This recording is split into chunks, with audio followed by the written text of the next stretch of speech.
Hello everyone, this is Professor Streeter and I'm going to talk about and introduce the prompt for the second essay assignment.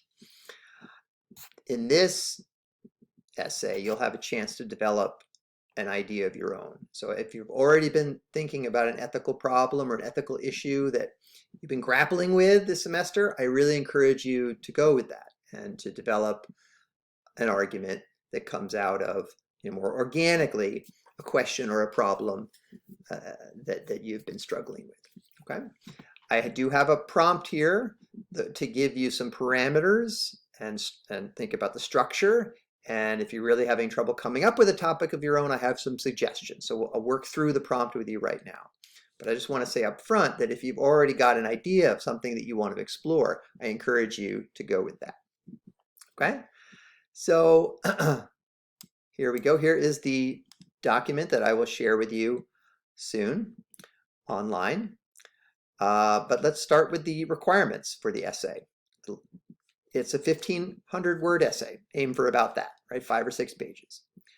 And you need to make an argument and you need to address one of the themes from the course. Okay, that's pretty open-ended. Think about structure. I want to see that you're making an argument. So introducing a thesis in the introduction, providing support in the body paragraph. So each body paragraph should contribute some support, some line of reasoning that supports your main claim that you introduce in the introduction. As you work through the body of the paper, I want to see that you're giving a close reading of some of our texts. You can do outside research, but so whatever you're citing in the works cited page at the end, I want to see that you're doing a careful job of giving a close reading of specific passages. And then once you've provided support with textual evidence for your thesis, draw a conclusion. Like, what have you really shown? What's interesting about this? Extend it. Extend your argument, maybe apply it to some cases that you think are interesting, or talk about the larger implications of what you've shown. Okay? Now, we've been talking about normative theories of right conduct over the last few weeks. And so in this essay, I want to see that you can apply at least 2 of those approaches to morality. So natural law theory is an example of a theory of right conduct. Utilitarianism we've looked at. These last couple of weeks, we've been considering the Kantian approach, and this week, contractarianism, or the idea of the social contract. In a few weeks, we'll look at virtue theory. So these are theories of right and wrong and different ways of thinking about the basic principles of morality. I'd like to see that you're applying at least 2 of those principles to your argument or to the examples that you're considering in this essay. And then make sure to include a complete works cited page. Everything in the page should have references in your writing, and you need to make references to at least 2 texts from the course, at least 1 chapter from Schaefer-Landau's The Fundamentals of Ethics, and at least 1 of the readings from The Ethical Life. Okay? So coming down here, the deadlines, just to keep in mind, we're going to be scaffolding this assignment again. So next week, April 10th, so that's a Wednesday, I'd like you to turn in a proposal, an introduction. This will count toward homework 4, with attached at the bottom or included at the bottom a list of the works that you'll cite in your essay that you're going to use, incorporate into your argument. Okay? And then you'll have about 18 days to move from the introduction to a rough draft, a more complete version of the argument, with a more complete works cited page at the bottom. And then the very last day of class, before exam period, May 9th, that's a Thursday, that's when you'll turn in the final draft of the essay. And that'll give you a week to prepare for the final exam. Okay? But I want to make sure you've got the essay completed by then so I can give you feedback and assess it before you go into the final exam period. Okay? So again, I encourage you to construct a topic of your own on an ethical issue that matters to you, but here are some suggestions for how to approach that. You could read a pair of articles, right, if you're struggling to find a topic especially. Here's a way to approach that, or I've given you a few different ways of approaching it. You could look at a pair of articles from one of the moral problems that comes at part 4 of The Ethical Life. So if you look in the table of contents, right, This fourth section is called Moral Problems, and it kind of breaks each problem down into a subheading with a couple of essays on that topic. So, for example, Alistair Norcross and Peter Carruthers, two different essays defending different positions about the moral status of animals. You could read those two essays, maybe do some outside research, and then write an essay in which you enter that debate, the debate raised by Norcross and Carruthers on the moral status of animals, and you defend a position of your own, right?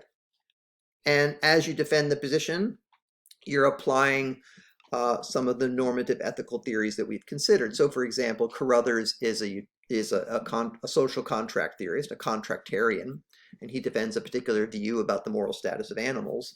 Norcross is more of a Kantian. Well, anyway, he takes a different approach, and so you could contrast these different approaches and draw a conclusion of your own, and sort of what are the wider implications of the view that you're defending there. Okay, so that's one way to approach this assignment. I've given you a list of the problems that come up in part 4 of the ethical life that you could consider. Poverty and hunger. We have an essay by Singer that we've looked at, and an essay by O'Neill, a Kantian. So there's a contrast between utilitarianism and Kantianism on the question of what are responsibilities to address global famine. Okay, you could look at euthanasia, right? The right to die. And the responsibilities that doctors have to preserve life. Both Rachels and Harris have different articles with different implications for how we should approach the right to die, or how we should approach euthanasia. There are two essays, one by Wellman, one by Humer, on the rights of immigrants and our responsibilities toward immigrants. There are a few essays on the moral status of abortion. There are a few essays on the moral status of the death penalty.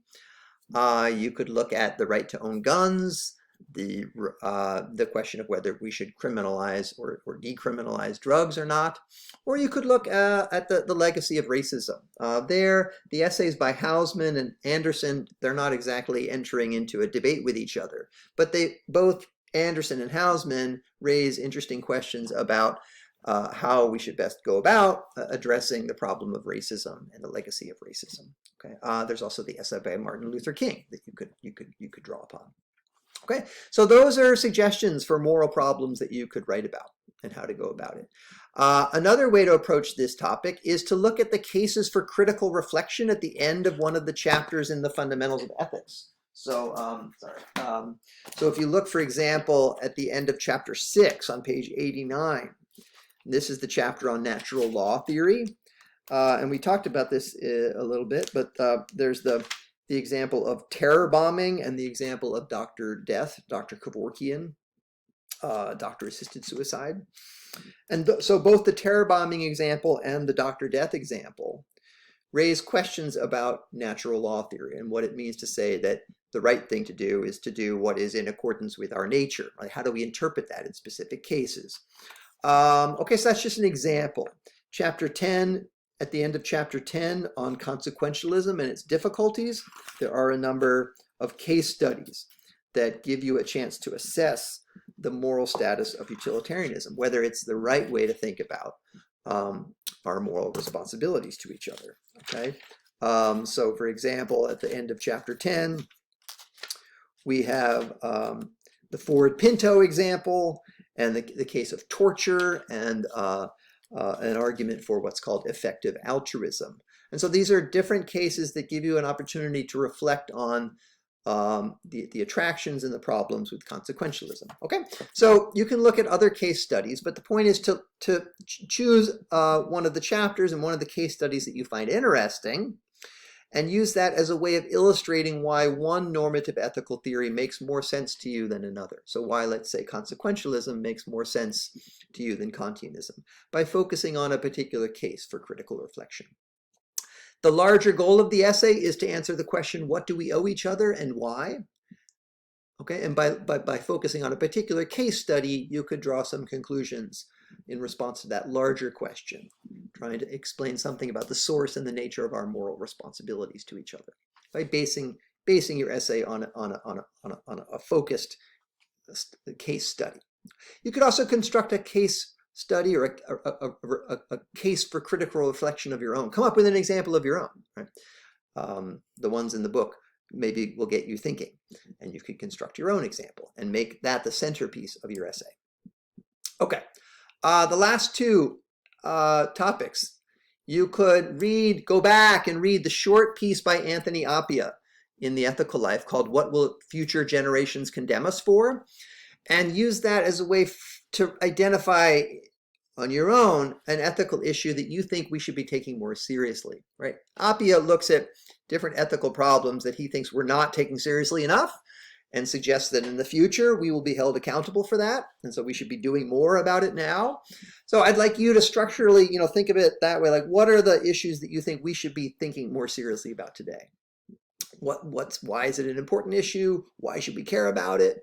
And then looking at one or more normative ethical theories that we've considered, like utilitarianism, Kantianism, right? Defend an answer to the question, like what should be done in response to this situation and why, right? What does morality demand of us in the situation that you're focusing on? So, Appia, if you go to page 239, Appia is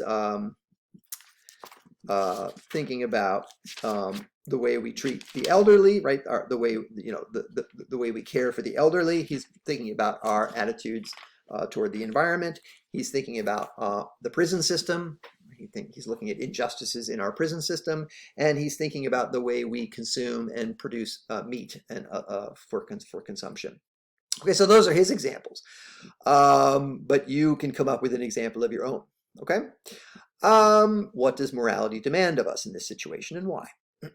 Then the last topic, or the last option here that I'm suggesting to you is a little different, that you come up with a public policy initiative that matters to you, that you think raises important ethical questions, and compose a letter to a local representative, a government representative from Illinois. If you were not raised in Illinois, from your home state, or if you're not raised in this country, from your home country. So, but think about a public policy initiative that really matters to you, that raises interesting ethical questions. Do some research, frame the problem in the letter, give some background to it, discuss the history of the policy, and then advocate for a policy change. Propose a concrete solution to the problem that you've identified. And then explain why the proposal that you are making is justified from an ethical point of view. Okay, so if you choose this option, the letter should be relatively short, a couple pages, but then I'd want you to add, in addition, a 3 or 4 page summary of the research that you did on the history of this policy initiative and the analysis of the argument that you make that explains the ethical implications and the ethical theory that you used and why it's ethically important.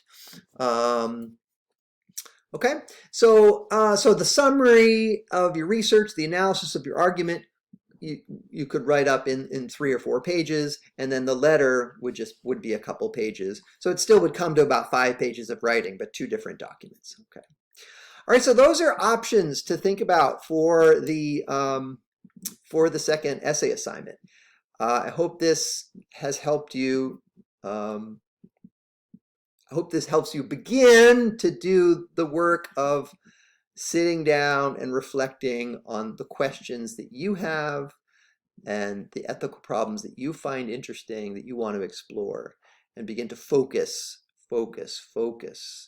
on a particular topic that you want to develop an argument in response to. Okay, so this is just the beginning stage. If you have a question, send me an email.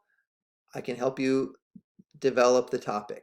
The goal is to have an introduction written by next week, or at least a proposal, right? A worked out proposal for what you plan to argue, okay? And what's interesting about it for you, and where you plan to focus your energy in the readings, like which of the readings you're going to incorporate into your argument and how you're going to do that. Okay, so try to write as much as you can about the structure and the approach that you're taking. Okay, so that's all for now. I'll see you soon.